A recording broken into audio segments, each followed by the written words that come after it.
الحمد لله رب العالمين، والصلاة والسلام على أشرف الأنبياء والمرسلين نبينا محمد وعلى آله وصحبه أجمعين. قال الله تعالى في القرآن الكريم: يا أيها الذين آمنوا حق تقاته ولا تموتن إلا وأنتم مسلمون. أما بعد، فإن أصدق الحديث كلام الله، وخير الهدي هدي محمد صلى الله عليه وسلم، وشر الأمور محدثاتها، فإن كل محدثة بدعة، وكل بدعة ضلالة، وكل ضلالة في النار.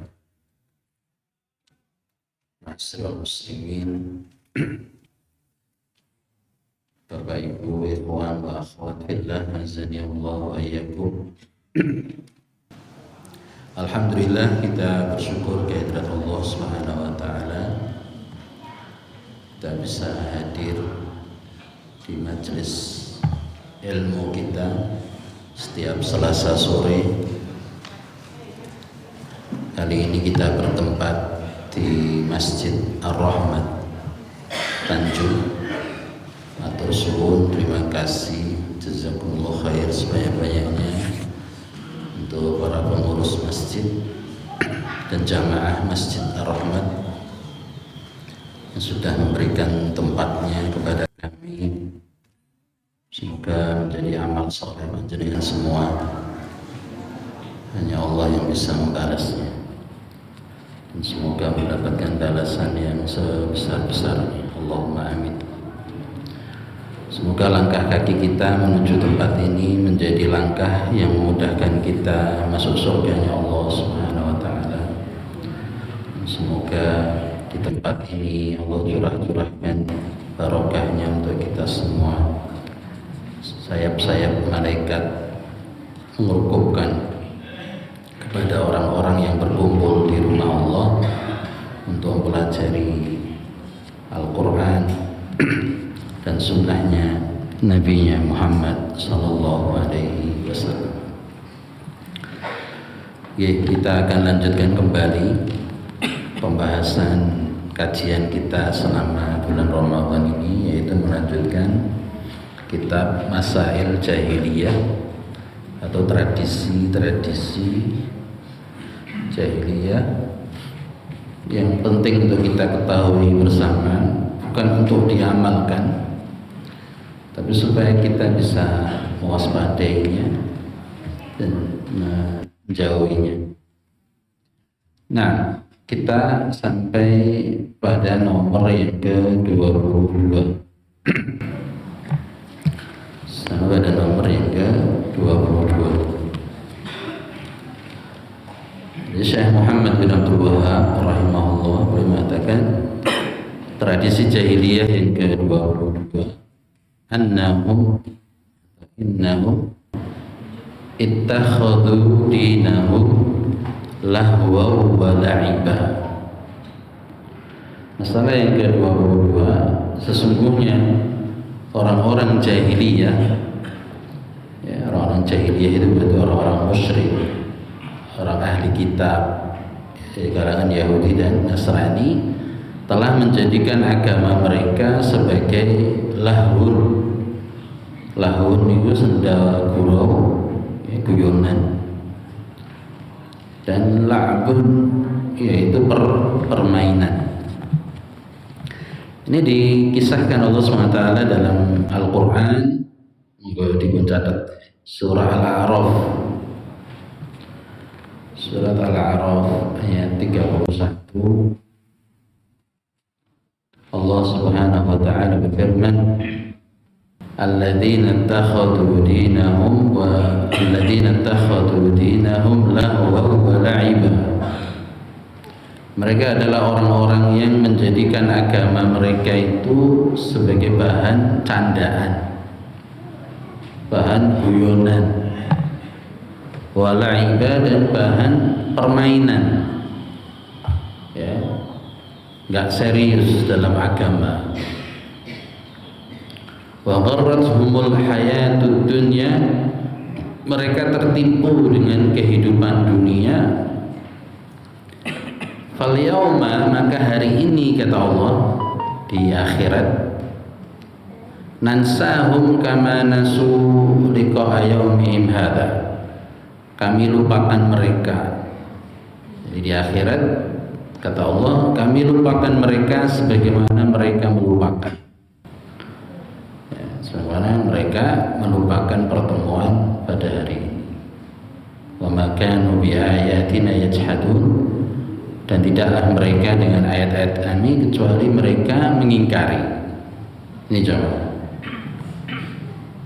Jadi main-main dalam beragama. Ya, misalnya di zaman jahiliyah dulu mereka mencampur adukan agama dengan musik, misalnya. Mereka beribadah kepada Allah lewat tari-tarian, musik-musik gitu.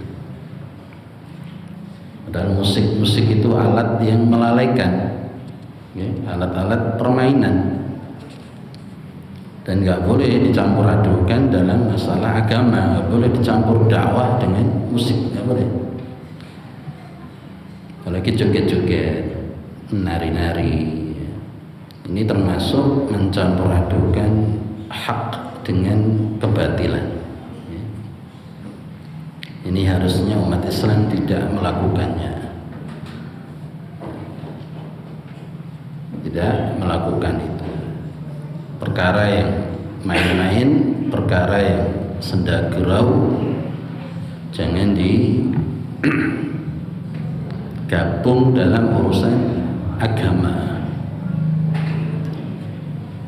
Ini sudah dilakukan oleh orang-orang jahiliyah terdahulu dan Allah cela mereka. Maka kaum muslimin tidak boleh latah mengikuti mereka. Ini sebelumnya ditata dulu tempat duduknya, ada di depan pintu. Tolong yang belakang sini mas, ini masih longgar, ini maju lagi nih. Nah itu pintunya, maju sini.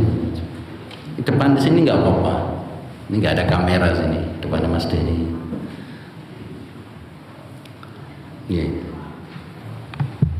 Terus sekarang yang ke-23, tradisi jahiliyah yang ke-23.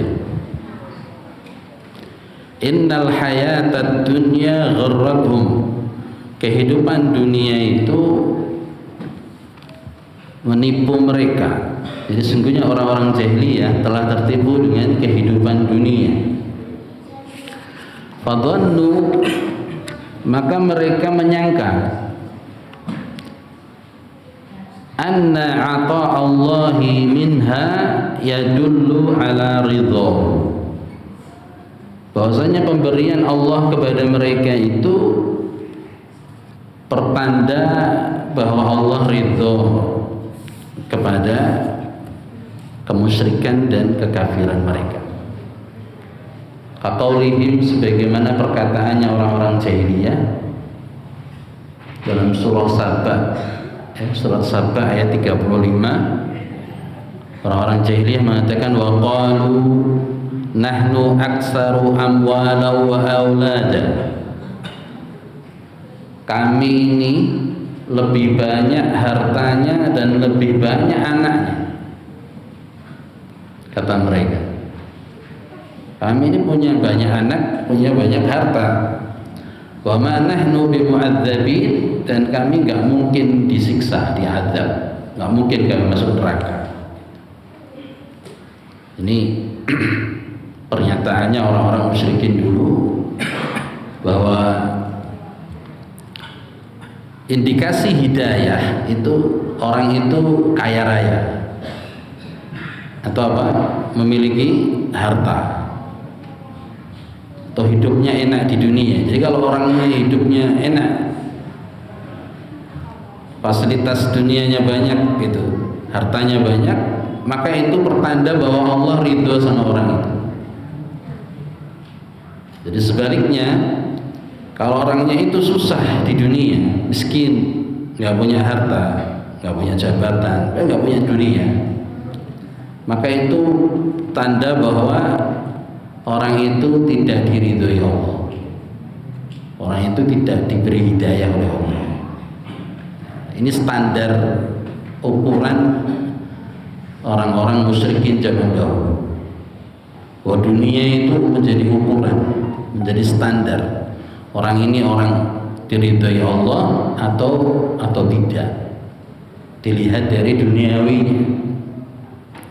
Dilihat dari duniawinya. Jadi mereka begitu pede, begitu percaya diri mengatakan, gak mungkin kami ini sesat. Harta kami banyak. Gak mungkin kami ini salah. Anak kami banyak. Kami punya pengaruh, punya jabatan. Di dunia itu tidak menjadi standar apapun di dalam Islam. Harta, jabatan, anak itu tidak menjadi ukuran apapun di dalam Islam. Jadi kalau orangnya punya dunia, terus dia orang yang dimuliakan Allah, sebaliknya kok miskin, berarti orang ini tidak dimuliakan Allah. Ini bukan ukuran standar dalam Islam. Bisa dipahami ya? Itu standarnya orang-orang jahiliyah zaman dahulu. Mengukur baik buruknya agama seseorang lewat bodoh, lewat dunia yang dia miliki. Maka dalam surah Al-Fajr itu dalam juz 30 Allah SWT mengatakan wa ammal insanu idza ibtalahu rabbuhu fa akramahu wa na'amahu fayaqulu rabbi akramah wa amma idza ibtalahu fa qadara alaihi rizqahu fayaqulu rabbi ahanan kalla. Jadi ada orang-orang, kata Allah SWT, ketika Allah beri nikmat dia, Allah beri harta dia mengatakan Allah memuliakan aku. Dan ketika orang itu diuji sama Allah, disempitkan rezekinya, finansialnya susah, ekonominya sulit, maka dia mengatakan Allah menghinakanku, Allah menyiksaku. Kata Allah apa? Kalla. Enggak gitu konsepnya. Dunia itu banyak sedikit tidak menjadi tanda apapun. Karena dalam hadis dikatakan bahwa Allah itu memberikan dunia kepada siapa saja. Innallaha yu'tid dunya man yuhibbu wa man la yuhibbu. Allah itu ngasih dunia itu kepada siapa? Kepada yang Allah cintai dan kepada orang yang tidak dicintai. Yang dicintai Allah siapa? Orang yang beriman, orang muslim, itu Allah cintai. Dan juga kepada yang tidak Allah cintai, orang kafir, orang nggak sholat.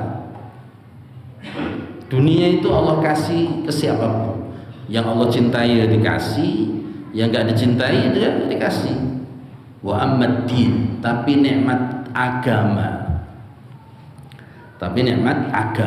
semangat ibadah, semangat sholat, semangat sedekah, semangat puasa dan sebagainya. Fala yu'tihi illa liman yuhib. Allah tidak akan berikan nikmat itu kecuali kepada yang Allah cintai saja. Jadi nggak usah gumun, orang nggak bagus agamanya kok melejit melambung dunianya, punya banyak harta, punya pabrik, punya PT, padahal dia nggak beribadah kepada Allah, nggak nyembah sama Allah, dia kafir, dia musyrik. Kalau muslimnya KTP tok, Islam KTP, jarang sholat, jarang di masjid seperti saya, tapi kok dunia ini lancar-lancar, seolah-olah tidak ada, nggak punya hutang, sedangkan saya kok banyak hutang. Kita kadang insecure, salah mindset, salah pandang. Dunia itu nggak berharga di mata Allah, maka Allah kasih ke siapa saja. Seandainya dunia itu berharga di mata Allah, orang kafir gak akan dikasih minum walaupun setetes. Lau kanat dunya ta'dilu indallahi janaha ba'udah. Seandainya dunia itu berharga, bernilai, senilai mungkin satu sayap nyamuk, kata Rasulullah SAW, masaqa minha kafiran walau surbata ma'in. Orang kafir gak akan dikasih minum, Pak. Dunia kalau berharga, orang kafir gak dikasih minum di dunia ini. Tapi faktanya orang kafir malah justru yang menguasai apa? Merek-merek air minum, gitu. Merek Aqua ini kok gini sih, non Muslim nih. Ya. Merek Azam ya, itu Aqua. Aqua udah menjadi brand, udah menjadi merek di kepala. Itu air minuman, air apa, gelasan itu, mineral itu, Aqua. Merek apapun Aqua. Pabrik motor Honda. Nah, odol ya Pepsodent. Kayak Ciptaden yang mana ya. Itu miliknya non Muslim padahal. Dia menguasai air minum. Ya karena tidak berharga memang. Ini menanamkan kepada kita orang Islam, nggak usah panik, nggak usah sedih, ya, nggak usah terlalu tertipu juga dengan kekayaan-kekayaan yang dimiliki oleh mereka. Itu bukan tanda apa-apa. Itu bukan tanda bahwa Allah memuliakan mereka. Maka ketika orang kafir kok pede begitu, harta kami banyak, nggak mungkin Allah nggak suka sama kami, nggak mungkin kita nggak dicintai Tuhan, karena kami dikasih ya dunia, dikasih harta, dikasih anak-anak, dikasih keturunan. Maka mereka pede, wa manahnu bimu'adzabin, kami nggak mungkin disiksa. Maka Allah katakan dalam ayat 36 itu, surah As-Saba ayat 36, Qul inna rabbi yabsutur rizqa liman yasha'u wa yaqdir. Jawablah wahai Rasulullah Muhammad SAW. Orang-orang Yahudi, orang-orang Nasrani itu jawab, sesungguhnya Rabbku yang meluaskan rezeki, ya, bagi siapa yang Allah kehendaki, wa yaqdir, dan Allah juga yang berkuasa untuk menyempitkannya. Walakinna aktsaran nasi la ya'lamun, tapi kebanyakan manusia itu tidak mengetahui. Wa ma amwalukum wala auladukum billati tuqarribukum indana zulfa. Bukan harta kalian, bukan anak-anak kalian, bukan duniawi kalian yang mendekatkan kepada kami, kata Allah, dengan sedekat-dekatnya, walakinnal ladzina amanu wa amilus sholihat. Tapi yang mendekatkan kepada kami itu iman dan amal sholeh. Jadi ini jawabannya. Kita kalau dititipi harta tapi enggak tambah iman dan enggak tambah amal solehnya, ya takutnya harta itu bukan nikmat. Itu istidraj. Orang kafir dikasih banyak pabriknya di mana-mana. Hampir yang punya pabrik itu kan non Islam. Tapi mereka nggak nambah mereka menjadi orang yang menyembah Allah, malah mereka semakin taat kepada Tuhannya yang selain Allah. Mereka taat beragama, tapi agamanya nyembahnya kepada selain Allah. Jadi mereka syukurnya bukan syukur kepada Allah, syukurnya pada Tuhan mereka yang selain Allah. Maka itu istidraj.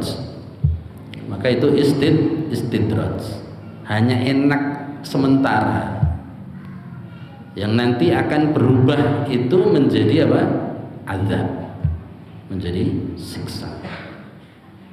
Tapi kalau orang beriman diberi nikmat, terus dia tambah amanu, beriman, dan tambah amilus sholihat, amal solehnya, ini adalah harta yang terbaik. Jadi harta yang terbaik, kata Rasulullah SAW, biyadi rajulin salihin taqi. Harta yang terbaik itu adalah harta yang di tangannya orang soleh lagi bertakwa. Harta yang terbaik itu harta yang di tangannya orang soleh dan bertakwa. Karena dia tahu bagaimana memanfaatkan hartanya dan bagaimana menyikapinya. Ketika dititipi Allah dengan yang banyak, dia enggak terus lupa daratan, terus ketok berubah gitu. Enggak ada sama sekali. Karena memang dunia ini kan enggak ada yang dimiliki oleh kita. Dunia ini sifatnya hanya hak guna pakai. Inna lillahi wa inna ilaihi raji'un. Bahwa kita ini punyanya Allah dan semua akan diambil sama Allah lagi. Gak ada yang milik kita itu, gak ada. Sejatinya seperti itu. Maka kalau ada sifat melekat tadi, merasa memiliki tadi, maka orangnya jadi iman-iman. Karena rumongso niki dekne duweni deki. Jadi munculnya sifat iman-iman, sifat kikir, sifat pelit, sifat bakhil itu karena rumongso duweni. Sifat melekat itu tadi yang harus disingkirkan dari kita orang-orang yang beriman. Ini semua titipan, ya harus diberikan kepada yang nitip. Anak ya titipan, istri titipan, nomor semuanya. Jadi nggak ada mereka terus sedih, terus stres, terus bunuh diri, nggak ada di kampusnya orang beriman. Konsepnya adalah inna lillahi wa inna ilaihi raji'un.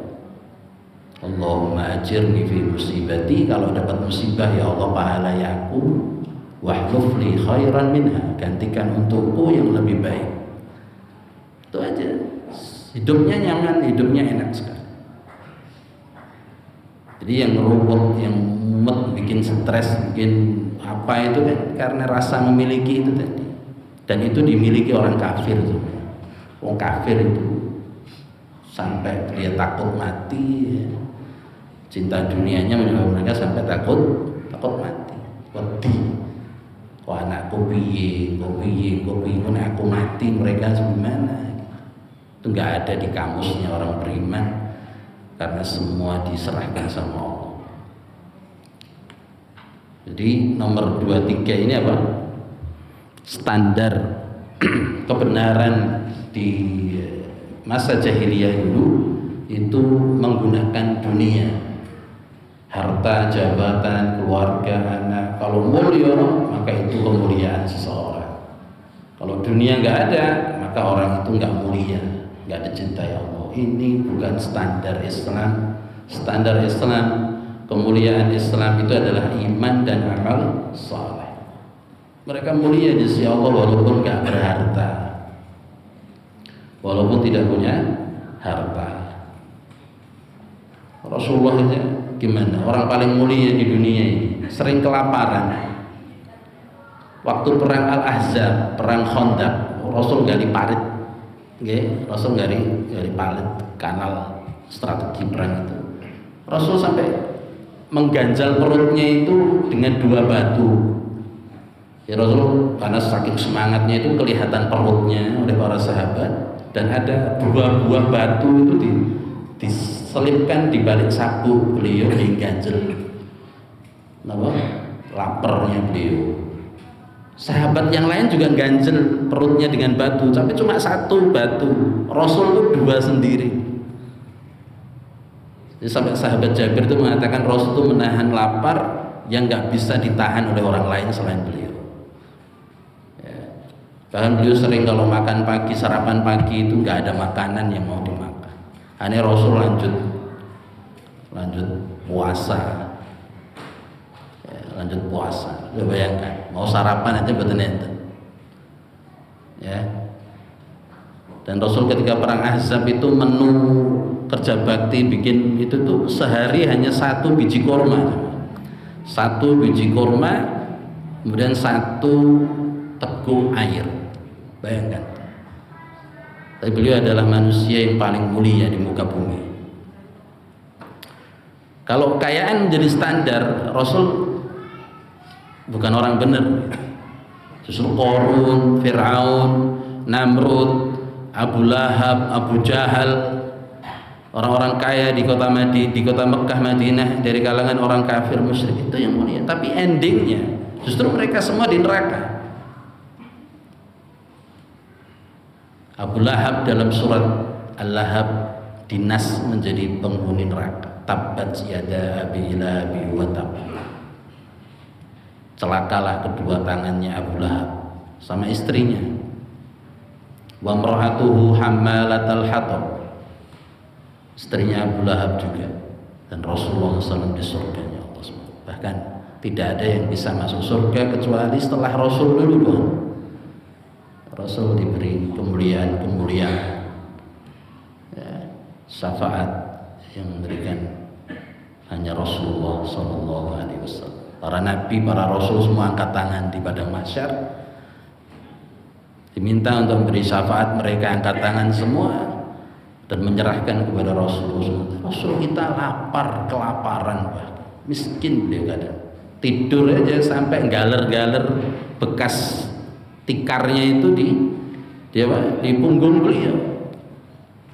Sampai sahabat Umar bin Khattab pun nangis melihat kondisi Rasulullah SAW. Rasulullah, saya sudah melihat Raja Romawi, sudah melihat Persia, mereka begitu mulia, hidup enak di istana. Saya lihat Anda wahai Rasulullah SAW seperti ini, nangis. Disampaikan kepada Rasulullah, dan Rasul bilang apa? Apa kamu nggak suka dengan keadaanku seperti ini? Rasul balik tanya, kamu nggak senang saya hidup sederhana seperti ini? Saya ingin kemuliaan yang lebih mulia. Jadi Rasul orientasinya betul cepet masa dunia mawon. Dunia niku semua serba terbatas. Sedina niku namung 24 jam. Dibatasi. Ada batasan-batasan di dunia ini. Artinya pendek. Gitu. Di akhirat unlimited, nggak ada batas, nggak ada hari di akhirat tuh. Hari terakhir pun matahari dan bulan yang bikin hari berputar itu udah dimasukkan Allah ke neraka semuanya. Dalam hadis riwayat Imam Bukhari, matahari dan bulan dimasukkan ke neraka Allah SWT sebagai bukti bahwa orang-orang yang dulu di dunia nyembah matahari dan nyembah bulan itu keliru gitu. Luas banget berarti neraka kan. Matahari sama bulannya beleng.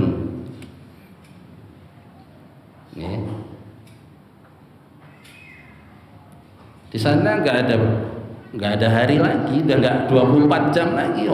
Yang bikin matahari bikin hari ada itu kan ada perputaran waktu, perputaran malam dan siang, matahari dan rembulan. Pun dilipat sama Allah, pun digulung sama Allah, matwiyatum biyamini, digulung sama Allah di tangan kanannya, cemplung ke neraka.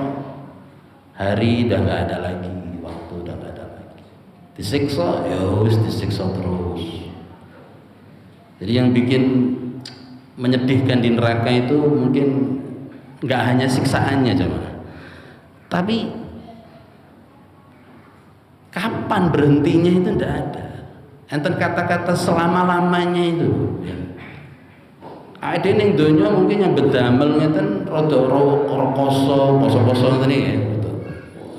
Tapi kan tenang, kok enek bukone, enek mandeke, enek rolasane, enek istirahate. Sak kesel-kesele siksaan kerjaan itu, beratnya kerjaan, saya enten hiburan di kepala kita, kok enek rolasan. Nek waktu sholat aku iso ngletak selera.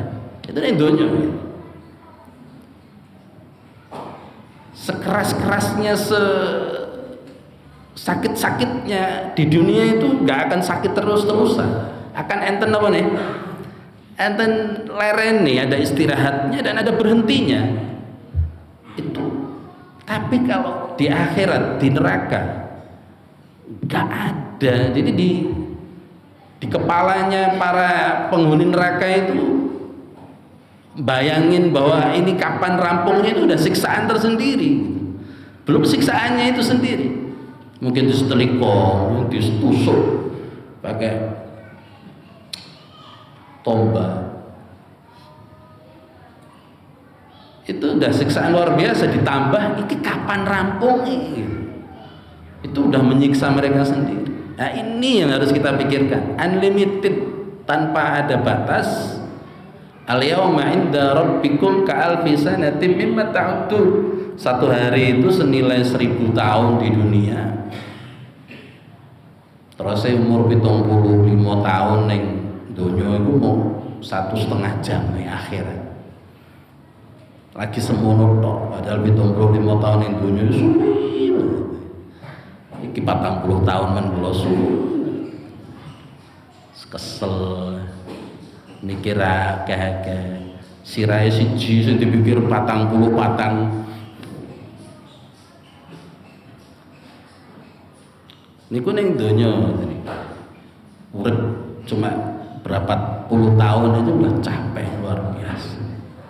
Datang mriko niku 75 tahun niku mung 1,5 jam. Kalau satu harinya 1000 tahun. Ini, maka orang cerdas kata Nabi, mukmin yang cerdas itu sing mikir kuwi mau. Mikir masa yang lama dan tidak terbatas itu. Ojo mau ngepenke donya nggih dipikir. Tapi ampun sampai ninggalke akhirat, salate ambyar gara-gara nyambet damel, kon poso ora poso, golek duit 11 sasi nggih, kon poso sesasi ora iso. Kudune iso. Dan tangga kula niku enggak ngeluh Pak. Sijine ngeluh, sijine niku tambah damele luar biasa Pak. Masya Allah. Bahkan terakhir dia gali kubur itu sendirian loh. Gali kubur sendirian. Mertos piyambak nang gali kubur tanah padas. Ya enggak ngeluh, tetep poso kan, tetep. Tapi si hiji dadi sales mempar mampir ngiyap-ngiyup ngenten biasane kuwi. Kuwi gak kuat ya. Jadi kapit awal Ramadan belum puasa sekali. La haula wala quwata. Pengen golek rezeki tapi gak gelem taat karo sing ngekeki rezeki, terus piye karepe? Ngono kok nek dikai seret uripe, ya Allah. Seret digawe-gawe dhewe. Nah, kita ini yang sering nggak tahu diri, urip kaya selama-lamanya. Niku nggih, pikir donya nggih, tapi akhirat ini harus paling utama. Semua yang di dunia ini harus bernilai akhirat. Dititipi bondo donya nggih, pokoknya enten nggih akhirat. Khairun nas yanfa'uhum linnas. Manusia yang paling baik itu yang paling bermanfaat. Jadi aja dipek dhewe, dianggap gone dhewe. Harta kita itu enten titipan dari Allah untuk orang lain. Ada rezeki orang lain yang dititipkan Allah sama kita, itu harus kita pahami. Sekecil apapun ya mindset kita harus dirubah, ini mesti aneh, sehingga Allah percayakan kepada kita untuk dititipi lagi. Lah kamu dititipi malah disalurkan terus, akhirnya dititipi terus, bahkan lebih banyak dan lebih luas. Tapi nek dipek dhewe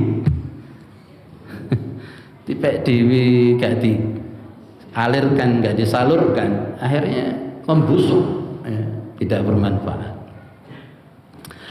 Saya pernah baca sejarahnya Laut Mati. Terus Laut Mati ini wonten negeri Syam, dekat Yordania, dekat Palestina. Laut Mati ini boten awalnya urip terus dipateni. Laut Mati itu laut yang kandungan garamnya itu tinggi sekali, sehingga garamnya itu betul-betul asin tapi pahit, sampai di level pahit. Penyebab Jadi kalau jenengan renang di situ nggak perlu skill renang, nyemplung itu bakal kelep, ngambang, karena kandungan garamnya yang tinggi. Tahu nggak penyebab kenapa kandungan garamnya sangat tinggi? Ini laut, dia hanya nampung kok, aliran sungai dari negeri-negeri itu ditampung kok, tapi laut ini nggak menyalurkan ke mana-mana. Jadi nompo gitu. Nggak disalurkan. Kalau di laut selatan, laut utara itu masuk ke kanal-kanal, ke sungai-sungai di desa-desa, dia juga dapat ini terus dialirkan sana ke sana itu. Ini dinamis, airnya itu dinamis. Syekh Utsman Khumais memisalkan orang yang hanya numpuk nompo tok rezeki dan nggak mau memiliki kayak laut mati nih kok, nggak bermanfaat, nggak ada gunanya, membahayakan. Jadi harusnya disalurkan, dialirkan air laut itu. Jadi nggak mati juga. Terus yang terakhir jamaah sekalian rahimani wa rahimakumullah. Ini ya 23 nggih. Sekarang yang 24, tarkut duhuli fil haqqi. Orang-orang jahiliyah dulu meninggalkan kebenaran idza sabaqahum ilaihi du'afa. Apabila orang-orang miskin mendahului mereka, takabburan wa aniqatan. Mereka ini sombong disebabkan kesombongan dan kecongkaan mereka. Fa anzalallahu ta'ala, Allah turunkan wala tatrudil ladzina yad'una rabbahum.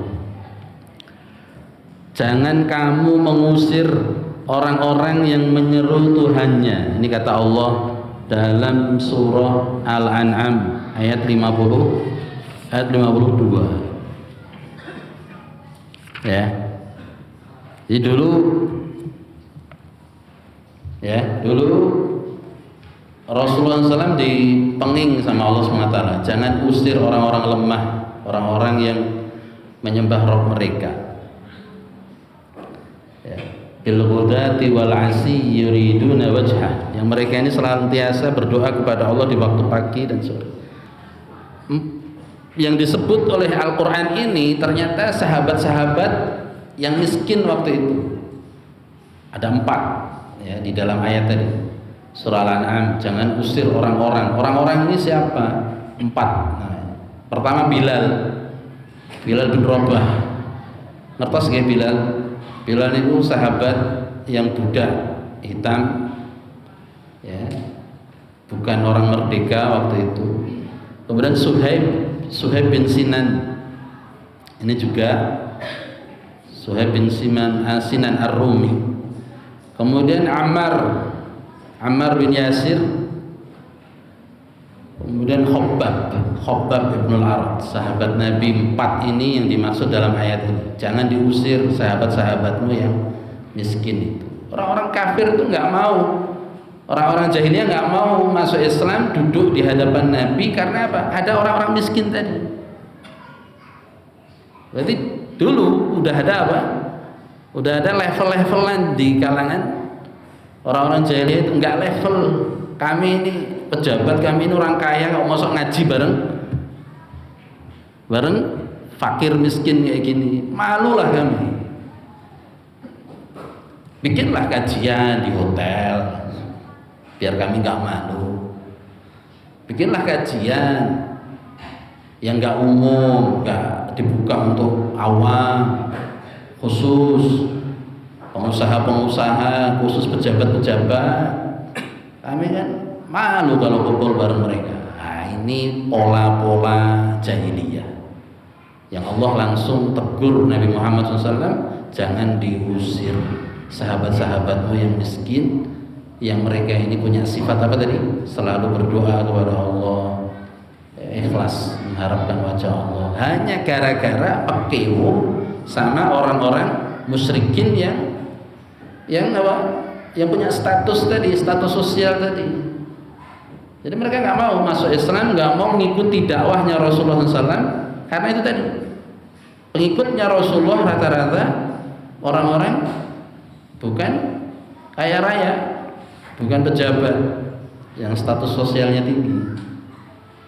Jadi pola pikir nggak level, nggak apa,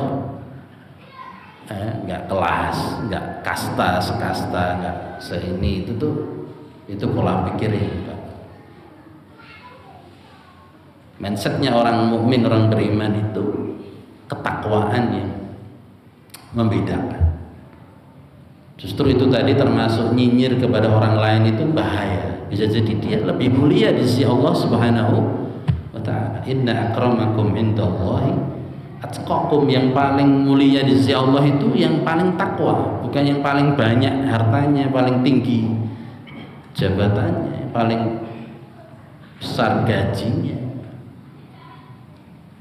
Sehingga orang-orang yang punya status sosial di masyarakat harusnya berpikiran, orang ini mungkin lebih mulia dari saya di sisi Allah, padahal dia nggak lebih baik dunianya dibanding saya. Itu yang benar ya. Sehingga dia nggak malu, nggak gengsi, duduk bersama, belajar Islam bersama kalangan-kalangan yang mungkin ada tukang ojek, mungkin ada dari kuli, mohon maaf, dari orang-orang yang kerjaannya tidak sebaik mereka. Jangan ada pola pikir seperti itu. Itu pola pikirnya jahiliyah, nggak boleh ditiru. Maka Allah segera menegur Rasulullah SAW. Ada sahabat 4 itu yang mereka adalah budak-budak, ya, jangan sampai kamu usir hanya untuk menyenangkan orang-orang musyrikin, ya.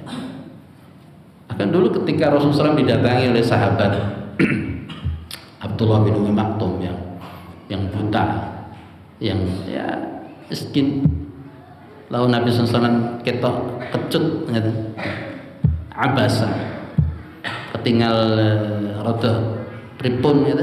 Langsung Allah tegur dengan Al-Quran, abasa wa tawalla, wahai yang bermuka masam, ya, rada pelek nih, wa tawalla, dan apa, berpaling, anja'ahul a'ma, ketika datang orang buta. Rasul langsung sadar. Inilah Rasulullah SAW kalau memang kurang pas, langsung saat itu ditegur. Dosa beliau langsung diingatkan, langsung diampuni oleh Allah Subhanahu wa ta'ala. Nah, kita enggak ada ayat yang langsung menegur kita, ya. Terus ini gandengannya yang 25 ini.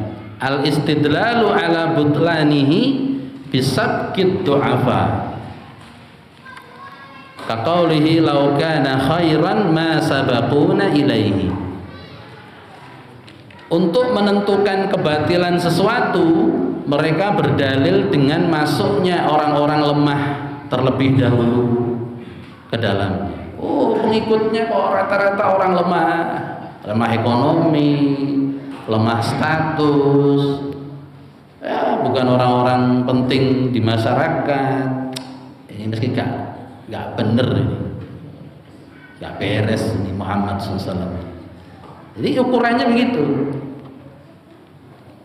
Jadi yang ngikuti siapa gitu. Kalau yang ngikuti orang-orang lemah, orang-orang miskin, nggak usah diikuti.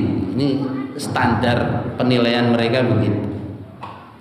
Maka Allah katakan dalam surah Al-A'qaf ayat 11, kalau sekiranya Al-Quran adalah sesuatu yang baik, tentulah mereka ini tidak mendahului kami kepadanya. Jadi kalau Al-Quran itu baik, kami udah duluan, kata mereka begitu. Ngukurnya dengan kita. Kalau Islam itu bagus agamanya, kalau Muhammad itu Rasul beneran, kami orang cerdas-cerdas ini, orang-orang yang tokoh-tokoh ini sudah duluan mengikuti Al-Quran, sudah duluan masuk Islam, sudah duluan mengikuti Rasulullah Muhammad SAW dibandingkan orang-orang lemah itu. ini kan penegas di nomor yang ke-24 tadi. Jamaah sekalian rahimani wa rahimakumullah. Itu tadi. Jadi kesimpulannya apa nih? Orang-orang kafir dulu, orang-orang musyrikin dulu, orang-orang jahiliyah dulu, standar kebenarannya itu, ukuran kebenarannya itu receh jemaah. Perkara yang rendah sekali. Bondo dunya, tadi apa? Amwalan, bondo dunya. Terus apa? Aulad dan anak-anak. Ini pohon minum. Anak-anak. Terus apa boleh? Kecerdasan. Pengikutnya kok mau bodoh-bodoh. Enggak mau ikut dia. Oh, harus cerdas-cerdas, harus orang pinter-pinter, orang yang bergelar-bergelar. Ya. Kalau orang-orang bodoh yang ngikuti, orang-orang yang nggak paham kok ngikuti Rasulullah SAW. Nggak paham ini dulu pernah kita sebutkan ayatnya. Badiyar Rahi, nggak paham. Pengikutnya Rasulullah itu dianggap bahwa Badiyar Rahi, nggak paham, cepet banget ikut tanpa pikir panjang. Coba lihat orang-orang jahiliyah dulu. Oh no way, alasan untuk tidak mengikuti kebenaran. Padahal kebenarannya Rasulullah, kebenaran Al-Quran, kebenaran Islam itu terang benderang, dan itu tidak dijelaskan dalam Al-Quran sendiri, di kitab-kitab mereka itu, di Taurat seperti yang berulang kali kita sampaikan, di Injil sudah diberitahu bahwa nanti akan muncul Nabi terakhir namanya Ahmad atau Muhammad, ciri-cirinya seperti ini, seperti itu ada semua di kitab-kitab mereka, terang benderang itu. Ya'rifunahu kama ya'rifuna abna'ahum. Kenal betul orang-orang dulu itu kepada Rasulullah SAW seperti kenalnya mereka kepada anak-anak kandung mereka sendiri. Tapi karena tadi gengsi, malu, ini menjadi alasan Abu Thalib. Abu Thalib niku sinten? Abu Thalib niku sinten? Pamanipun Rasulullah, adik kandung bapaknya Rasulullah SAW. Abu Thalib, bapaknya Ali bin Abi Thalib. Ali niku sinten Nabi? Sepupu. Terus sekaligus jadi apa? Menantu. Abu Thalib niku gak masuk Islam, disuruh mengucapkan syahadat gak masuk Islam, gak mau, sama ponakannya sendiri. Padahal selama hidupnya Rasulullah SAW, ponakannya itu Abu Thalib ini mati-matian membela Rasulullah. Orang-orang kafir itu nggak mau ganggu Rasulullah kalau ada Abu Thalib. Dakwah beliau ini diantara yang menyebabkan kelancaran dakwahnya karena ada backingnya sendiri Abu Thalib. Ini namanya ketum anaknya Abdul Muthalib. Abdul Muthalib ini pemegang kunci Ka'bah. Jadi keturunannya Abdul Muthalib pemegang kunci Ka'bah ini turun temurun, ini orang-orang mulia semua di masyarakat Mekah waktu itu. Alasannya Abu Thalib namun setunggal mau, simpel aja. Kenapa nggak mau masuk Islam itu? Aku malu ditinggalkan, ya, aku malu, aku takut, aku gengsi jika aku masuk Islam ditinggalkan oleh teman-temanku, ditinggalkan oleh orang-orang Quraisy. Satu itu aja alasan. Abu Thalib pernah bersyair apa? Inna al-Islam min khairi adyanil bariyati dina.